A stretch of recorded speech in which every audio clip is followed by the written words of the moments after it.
Hello friends and enemies, welcome to or back to Happy For Now. It's me, Isabel, here with your Netgalley Check In, the last one of the year. So I want to say this, I feel like this project has helped me immensely, and I'm really excited because I felt like if I cut myself off now, we're not making any more requests until January 2025. It has to be a top of the TBR pile item for me to make that request, right?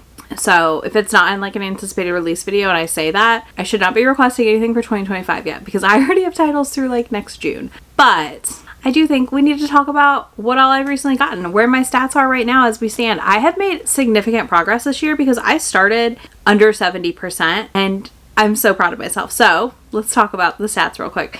I'm currently at 72% approval or feedback ratio, which accounts for 405 books I've been approved for and 290 books I've sent feedback for.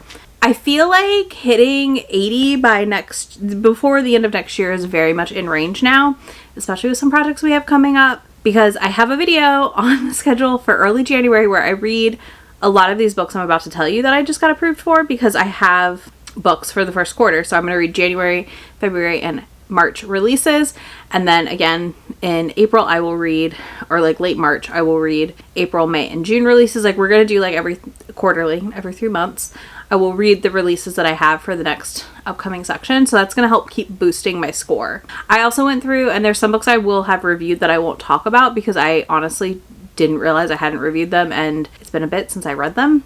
So I went through and submitted some like more of the older titles that I read or DNF'd and never submitted the reviews for. Like I kind of compared my Goodreads to Netgalley again because I needed to do that. So first up, let's dive right in and let's talk about the new books I've gotten. So first we have Fan Service by Rosie Danan. This is a fandom related book. I think he's a werewolf. I can't remember, or he's in a paranormal show. I love this cover. I'm really intrigued. I enjoyed the last Rosie Danan I read, which was the archaeologist and the witch one, the occult one. Like that was fun. It was a good time. Next we have My Big Fat Fake Marriage by Charlotte Stein. I still haven't read her. I've gotten 3 arcs by this author that I've not read yet. So when we do an art catch-up blog again, she's going to be on the spinner wheel for sure, but I will be reading this one. This is Ted inspired, like Ted Lasso inspired hero it looks like. And I'm really curious. I saw mixed reviews on When Grumpy Met Sunshine, and a lot of people I know liked How to Help a Hungry Werewolf. So I'm hopeful this will be great. If not, that's okay. Another one I got that has now been canceled from publication is If I Dig You. That's all I'm going to say on that one. You can go check out Romance Lady from this month and the month before if you're curious. I did already submit a DNF review for it, so that's like gone off the list. Good to go. Then I have Vera Wong's Guide to Snooping on a Dead Man. This comes out in April 2025. I'm very excited.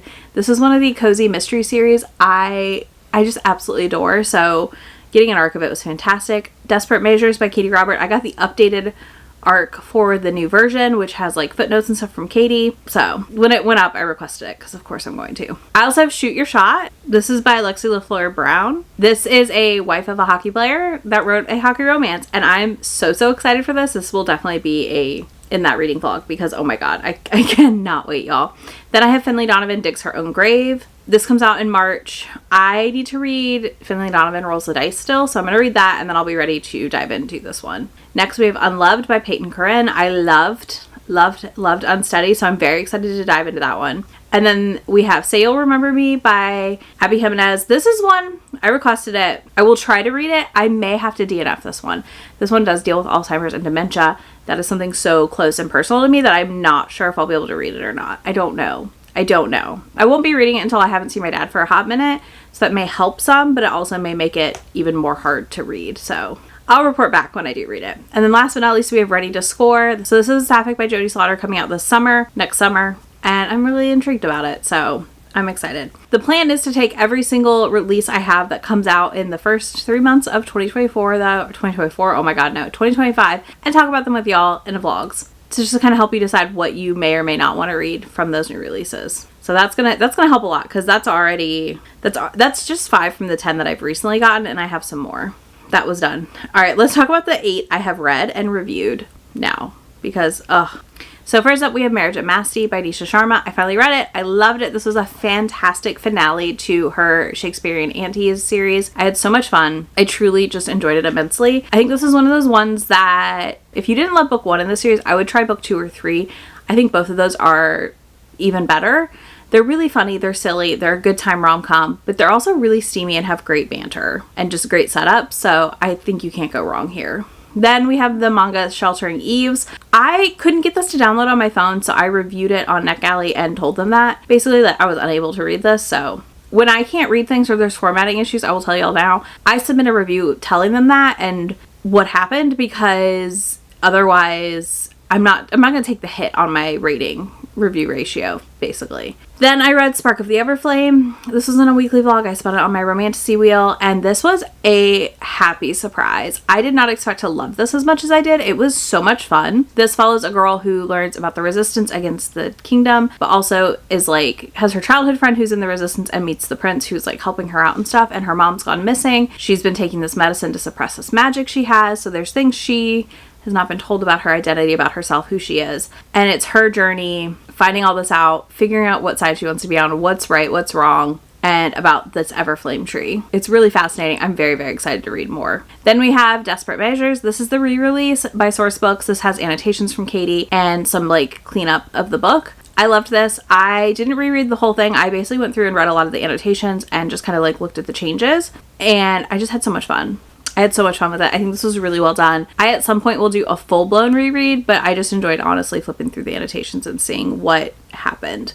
Then we have Hers for the Weekend. I submitted a review because I was told, and I went and checked my copy, the middle of the arc just starts repeating the same chapter. So instead of reading it, I submitted a review letting them know about the issue of the chapter. I liked a little bit of it that I did read, and I do plan to at some point revisit it from the library and hopefully not have this issue. Next, we have Puck and Prejudice. This was fun. This is not like a 5-star, oh my god, all-time favorite read, but this is just a fun book. It is a silly concept, a silly execution. Our hero ends up back in time in the Jane Austen era in like 1812, and he meets Lizzie, who is the inspiration for Jane Austen's Lizzie Bennet.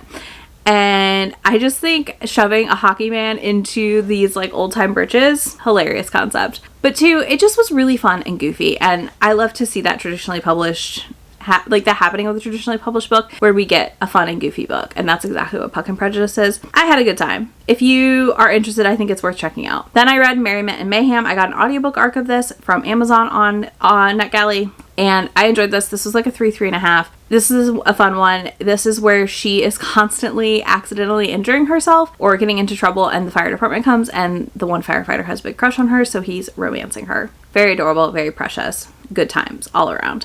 Next, we have Bull Moon Rising by Ruby Dixon. This was definitely a highlight and fantastic read. I absolutely loved this book, way more than I ever expected to. I didn't think I wouldn't like it, but I wasn't expecting the steampunk mix we got from Ruby in this book, and that for me was everything. Absolutely everything. It was so good.